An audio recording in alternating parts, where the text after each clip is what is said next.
दोस्तों, किसी के भी मन की बातें जानने के लिए 3 तरीके होते हैं, लेकिन इन तीनों तरीकों को समझना अति आवश्यक है। यदि आप इन तीनों तरीकों को समझ लेते हैं तो आप किसी के भी मन की बातें बड़ी ही आसानी से जान सकते हैं, समझ सकते हैं। तो चलिए इसे एक बुद्ध कहानी के माध्यम से समझते हैं कि किस तरह से आप दूसरों की मन की बातें जान सकते हैं, समझ सकते हैं। बहुत समय पहले की बात है। एक छोटा सा गांव था। उस गांव में 2 भाई रहा करते थे। बड़ा भाई अंधा था, जिस कारण वो हमेशा घर पर ही बैठा रहता था, और छोटा भाई खेती किया करता था। लेकिन खेतों में अधिक जानवर आने से पूरी फसलें नष्ट हो जाती थीं, जिस कारण छोटा भाई बहुत परेशान हो चुका था। तभी उसे एक तरकीब सूझी। एक दिन उसने सोचा, खेतों में से इन जानवर को भगाने के लिए क्यों ना मैं अपने बड़े भाई की मदद लूं। वैसे भी बड़े भैया अंधे हैं।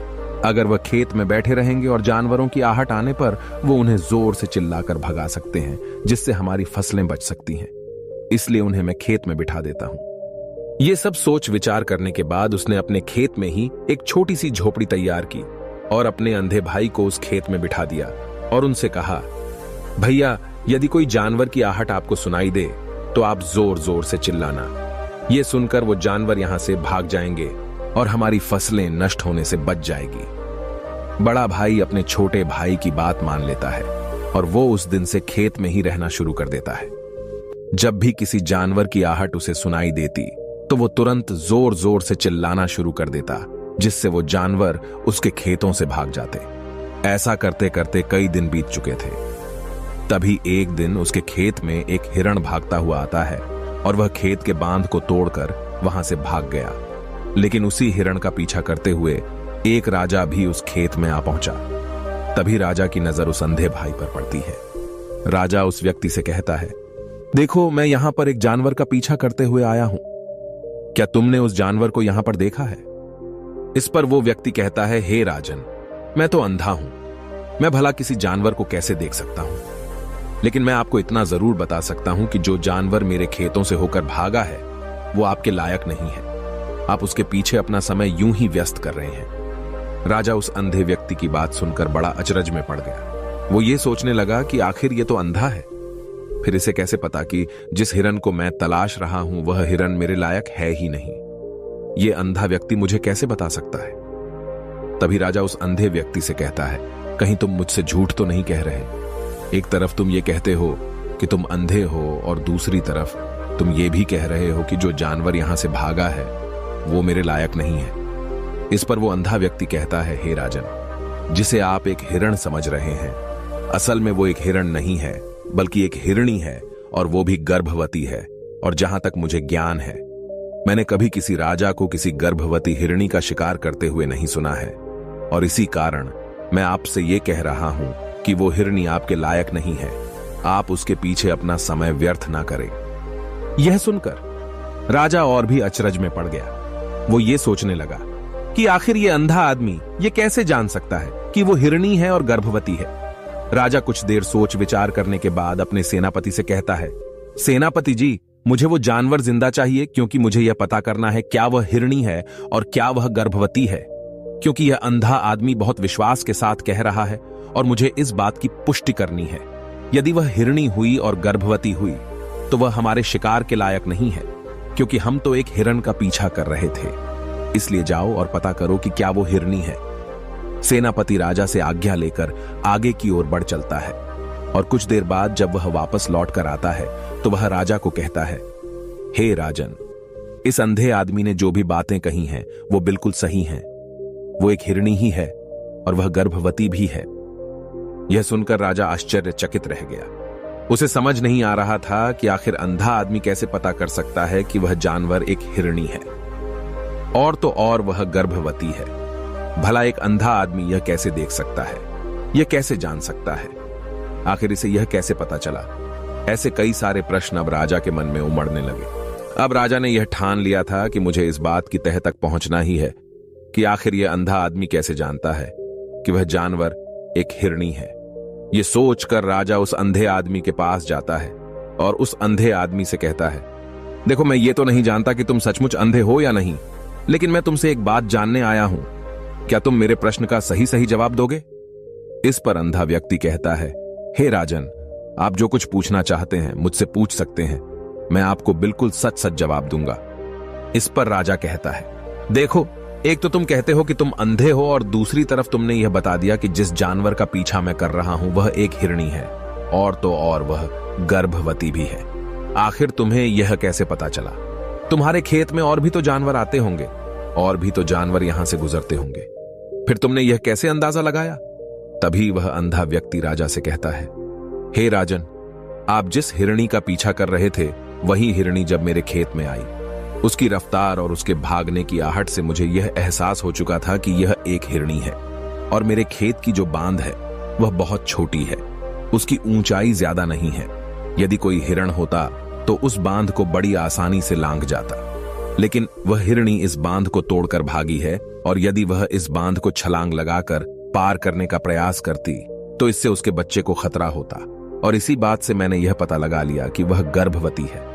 इस कारण वह ज्यादा ऊंची छलांग न लगाकर मेरे खेत की बांध को तोड़ते हुए भाग गई। इस पर राजा के मन में एक और प्रश्न उठा।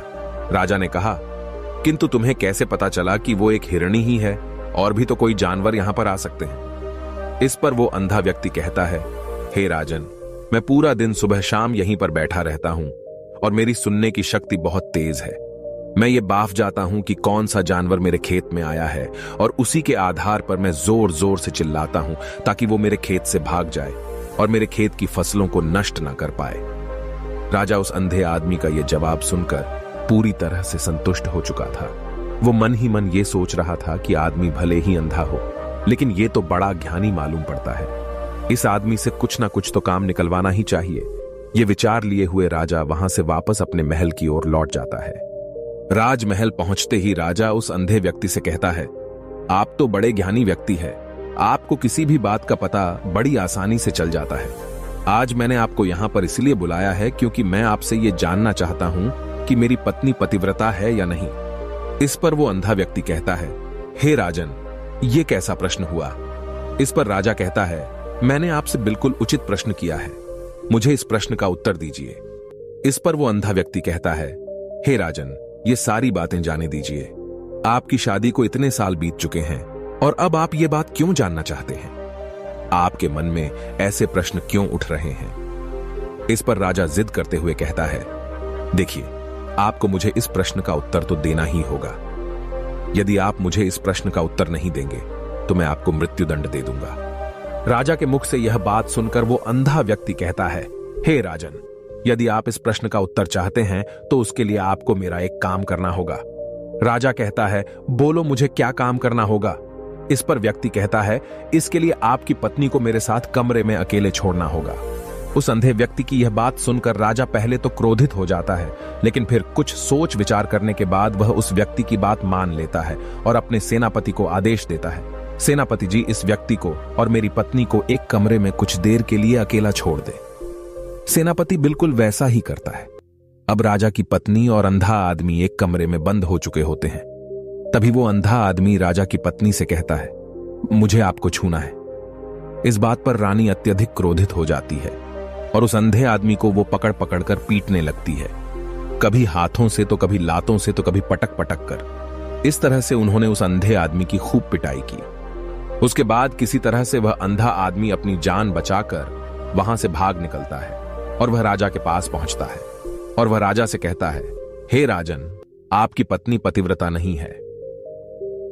यह बात सुनकर राजा अत्यधिक क्रोधित हो उठता है और राजा अपनी तलवार निकालकर सीधा अपनी पत्नी की ओर जाता है और क्रोधित होकर वह अपनी रानी से कहता है, रानी जी, आज मैं जो भी सवाल आपसे करने वाला हूं उसका मुझे सच सच जवाब दीजिएगा, और यदि आपने एक शब्द भी झूठ कहा तो मैं आपका अभी के अभी सर धड़ से अलग कर दूंगा। तभी आगे वह राजा कहता है, मुझे बताइए, क्या आप पतिव्रता हैं या नहीं?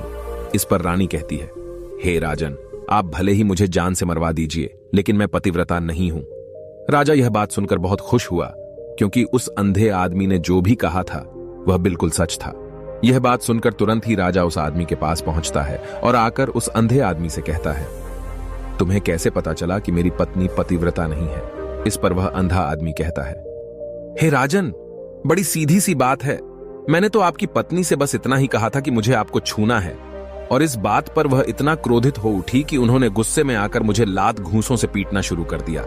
और भला कोई औरत किसी और मर्द को कैसे छू सकती है, लेकिन उन्होंने न आव देखा न ताव, बस लात घूंसे मुझ पर बरसाने शुरू कर दिए। वह भी तो एक छूना ही हुआ, और एक पतिव्रता नारी कभी भी पराये मर्द को नहीं छूती।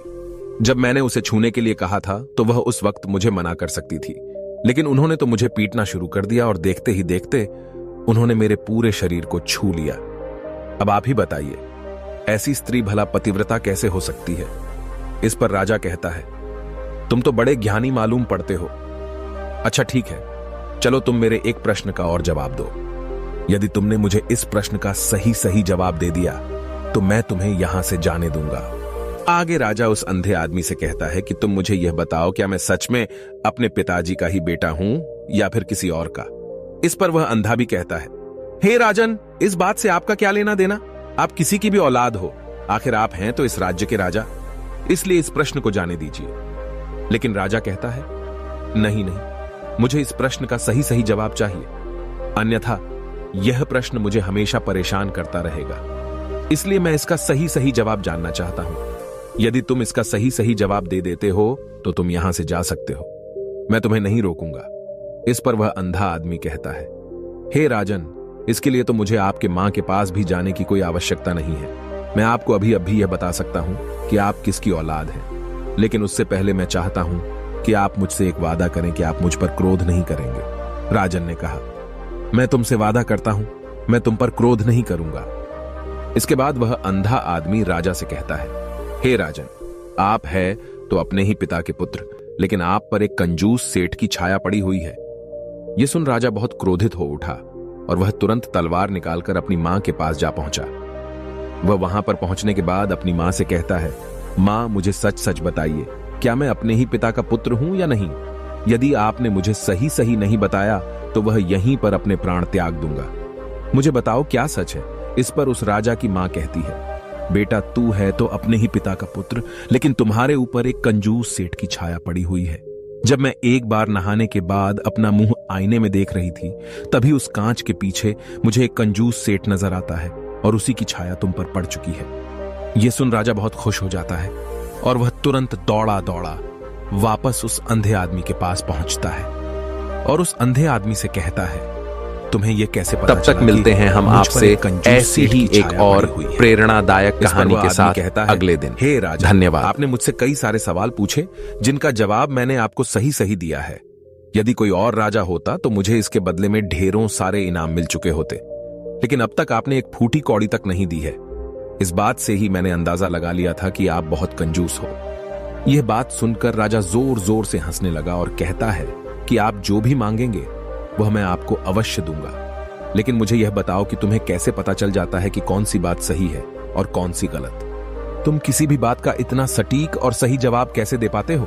इस पर वह अंधा आदमी कहता है, हे राजन, मैं तो वैसे ही अंधा हूं। यदि मेरी आंखें होती तो मैं किसी की भी मन की बातें बड़ी सरलता से जान लेता। मन की एक भाषा होती है और यह भाषा मनुष्य के शरीर के व्यवहार के रूप में देखी जा सकती है। उसकी आंखों से, उसके होठों से, उसके काम करने के तरीके से, उसकी क्रियाओं से पता किया जा सकता है कि उसके मन में क्या चल रहा है। उसके आधार पर हम किसी के भी मन की बातें जान सकते हैं, लेकिन मैं तो अंधा हूं, मैं देख नहीं सकता, इसलिए मैं क्रियाओं से देखता हूं। यदि मुझे कोई बात जाननी हो तो अगले आदमी को कुछ काम देना पड़ता है, जिस पर वह व्यक्ति किस प्रकार काम करता है, किस तरीके से इस काम को करता है, उसके आधार पर ही मैं यह पता कर पाता हूं कि उसके मन में क्या चल रहा है। तभी वह राजा कहता है, तो क्या इसका अर्थ यह हुआ कि मैं भी किसी के मन की बातें जान सकता हूं? इस पर वह अंधा आदमी कहता है, हे राजन, अवश्य आप भी किसी भी व्यक्ति के मन की बात जान सकते हैं, किंतु उससे पहले आपको अपने ऊपर काम करना होगा, और वह काम है अपने मन को शांत करना, अपने मन को वर्तमान में लाना होगा, जिसके लिए मैं आज आपको 3 तरीके बताने वाला हूं। और ये तीनों ही तरीके बड़े ही आसान और सरल हैं, किंतु हे राजन, उससे पहले आपको एक काम करना होगा, अपने मन को एकाग्र करना होगा। जब हम अपने मन को एकाग्र करते हैं, अपने मन को वर्तमान में लाते हैं, तो हम दूसरे के मन की बात जान सकते हैं, क्योंकि वह आदमी अभी भी अपने मन में वर्तमान में ही सोच रहा है, और हमें भी मन को वर्तमान में ही लाना होगा, तभी हम उसके मन की बातें जान सकते हैं। यदि हम अतीत में हुई घटनाओं के बारे में सोच रहे हैं तो वह जो अगला आदमी वर्तमान में सोच रहा है, वर्तमान में अपने मन में बात कर रहा है, वह हम कैसे जान पाएंगे? क्योंकि हम तो अतीत की घटनाओं में डूबे हुए हैं। इसलिए किसी के भी मन की बात जानने के लिए सबसे पहले हमें हमारे मन को एकाग्र करना होगा, उसे वर्तमान में लाना होगा। आगे वह व्यक्ति राजा से कहता है, हे राजन, जो 3 तरीके मैं आपको बताने वाला हूं, इन 3 तरीकों से बड़ी आसानी से किसी के भी मन की बातें जान सकते हैं। उसके बाद वह अंधा आदमी राजा से कहता है, हे राजन, जो सबसे पहला तरीका है वह है आंखों पर ध्यान देना। किसी व्यक्ति से बात करते वक्त उसकी आंखों में देखना, उसकी आंखों पर ध्यान देना जो सबसे ज्यादा जरूरी है, क्योंकि आंखें बोलती नहीं पर बहुत कुछ कह जाती हैं। यदि हम किसी व्यक्ति की आंखों के इशारों को समझना सीख जाएं, हम यह जान पाएंगे कि व्यक्ति के दिमाग में क्या चल रहा है, वह क्या सोच रहा है और अभी वह क्या करने वाला है। मेरे पास आंखें नहीं हैं, लेकिन मैंने अपने गुरु से यह विद्या सीखी है, क्योंकि बहुत सालों पहले मेरे पास आंखें थीं और मैं उस वक्त लोगों के मन की बातें केवल उनकी आंखों से ही जान लेता था। इसलिए यदि आप भी दूसरों की मन की बातें जानना चाहते हैं तो आपको भी उनकी आंखों पर गौर करना चाहिए, जैसे कि उनका आकार कैसा है, वह कब, कहां और किधर देख रहे हैं। यदि उसकी आंखें यहां वहां घूम रही हैं, जब आप उससे बातें कर रहे हैं तो वहां वह इधर उधर मोड़ रहा है, कभी ऊपर तो कभी नीचे या कभी आसपास, या फिर उसकी आंखें खुश नजर आ रही हैं या फिर आंखें निराश नजर आ रही हैं, जैसे कि चोर होता है। उसकी आंखों में जब हम देखते हैं तो हमें यह पता चलता है कि अगले आदमी ने कोई गलती की है। ठीक उसी प्रकार जब हम किसी चालाक व्यक्ति की आंखों में देखते हैं तो आपको पता चलेगा कि उसकी आंखों में एक भाषा होती है। एक बहुत ही सीधा और आसान तरीका होता है। यदि आपको यह पता लगाना है कि सामने वाला व्यक्ति आपसे झूठ कह रहा है या फिर सही, तो आपको उसकी आंखों पर ध्यान देना अति आवश्यक है। यदि आपसे बात करते वक्त वह व्यक्ति अपनी आंखें यहां वहां घुमा रहा है, ऊपर नीचे, इधर उधर, दाएं बाएं, हर जगह देख रहा है, तो इसका अर्थ यह हुआ कि वह उस बात से निकलने का कोई रास्ता ढूंढ रहा है, वह कोई झूठ बना रहा है। यदि सामने वाला व्यक्ति आपसे कुछ झूठ कहने का प्रयास कर रहा है तो वह आपसे नजर नहीं मिलाएगा। वह यहां वहां देखेगा, ऊपर नीचे देखेगा, लेकिन वह आपकी आंखों में आंखें डालकर कभी नहीं देख पाएगा, क्योंकि उसे डर है कि यदि उसने आपकी आंखों में आंखें डालकर देखी तो उसका झूठ पकड़ा जाएगा और लोगों को सच्चाई का पता चल जाएगा। और इसी प्रकार कुछ और भी भाषाएं होती हैं। जब आप किसी की आंखों में आंखें डालकर यह देखना शुरू कर देंगे कि उसके हाव भाव क्या है, ठीक उसी प्रकार चेहरे के हाव भाव होते हैं, जिससे हम मन की बातें बड़ी आसानी से समझ सकते हैं और इन्हें भी समझना बहुत जरूरी है। कभी कभी कोई व्यक्ति अपने चेहरे से जैसे आंख, होंठ और बहुत से कुछ अलग अलग व्यवहार करता है। यदि आप किसी व्यक्ति के चेहरे में गौर करेंगे तो आप आसानी से समझ पाएंगे कि वह व्यक्ति निराश है, जब व्यक्ति बहुत उदास है, या फिर वह बहुत खुश है, या फिर उसे कोई बहुत बड़ा दुख है। वह अपने अंदर क्या महसूस कर रहा है, ये सारी बातें हम उसके चेहरे के हाव भाव से पता कर सकते हैं। फिर चाहे इंसान जुबान से कुछ बोले या ना बोले, लेकिन आप उसके चेहरे से सब कुछ पता कर सकते हैं। आगे व्यक्ति राजा से तीसरा तरीका बताते हुए कहता है, हे राजन, इसी प्रकार तीसरी भाषा भी है, अर्थात तीसरा तरीका भी है, और वह है हाथों के इशारे और शरीर का व्यवहार। मन की बात समझने के लिए हमें हाथ के इशारे और शरीर के व्यवहार को समझना बहुत आवश्यक है। कोई व्यक्ति जब बात करता है तो आपने देखा होगा कि वो अपने हाथों को हिलाता रहता है, अपने हाथों से इशारा करता रहता है। बातों के साथ साथ अपना शरीर का जो व्यवहार है, अर्थात बॉडी लैंग्वेज, उसका भी पूरा उपयोग करता है, जिससे हमें यह पता चल पाता है कि वह व्यक्ति हमारी बातों पर कितना ध्यान दे रहा है और उसके मन में क्या चल रहा है। शरीर के व्यवहार को देखने के लिए उसके हाथ मटकाने, शरीर मटकाने और चेहरे पर बार बार हाथ लाने, हाथों का एक दूसरे से मसलना, ऐसी बहुत सी क्रियाएं होती हैं, उस पर हमें ध्यान देना अति आवश्यक है। मन की बात को समझने के लिए हमें शरीर के व्यवहार को भी समझना पड़ता है। यदि हम इन 3 तरीकों को सही तरीके से ध्यान देकर इन 3 तरीकों को अच्छे से समझ लेते हैं तो हम बहुत जल्दी किसी भी व्यक्ति के मन की बातें बड़ी सरलता और सहजता से जान सकते हैं। इसलिए यदि आपको किसी के मन की बातें जानी हैं तो आपको उसकी आंखों पर, उसके चेहरे पर, उसके शरीर के हाव भाव को और उसके हाथों को ध्यानपूर्वक देखना और समझना होगा, जिससे आप यह समझ पाएंगे कि आखिरकार उसके मन में क्या चल रहा है और वह क्या सोच रहा है। लेकिन उनसे पहले आपको अपने मन को एकाग्र करना होगा, शांत करना होगा और अपने मन को वर्तमान में लाना होगा। तभी आप उस व्यक्ति की इन सभी क्रियाओं पर ध्यान दे पाएंगे, उन्हें समझ पाएंगे। अन्यथा आप यदि अतीत की घटनाओं में व्यस्त हैं, भविष्य की योजनाओं में व्यस्त हैं, तो आप उस व्यक्ति के हाव भाव पर कभी ध्यान ही नहीं पाएंगे और न ही आप कभी यह समझ पाएंगे कि आखिर उस व्यक्ति के मन में क्या चल रहा है, वह क्या सोच रहा है। आपने देखा होगा कि ऐसे कई बड़े संत महात्मा हैं जो बड़ी ही शांति से आपको देखते हैं और आपको देखकर ही ये बता देते हैं कि आपके मन में क्या चल रहा है, आप उनसे क्या जानने आए हैं। और इसका सबसे बड़ा प्रमुख कारण यही है कि वह आपको पढ़ सकते हैं, आपको समझ सकते हैं, आपकी मन की बातें जान सकते हैं, क्योंकि उनका मन एकाग्र है, शांत है और यही कारण है कि वह आपके मन की बातें बड़ी सरलता से समझ जाते हैं। यदि आपने अब तक पूरी कहानी को सुना है तो मैं आपसे एक छोटा सा अनुरोध करना चाहता हूं। कृपया इस चैनल को सब्सक्राइब करें ताकि मैं आपके लिए और भी ऐसी ही ज्ञान से भरपूर कहानियां लेकर आ सकूं। नमो बुद्धाय। मिलते हैं एक नई कहानी के साथ अगली वीडियो में।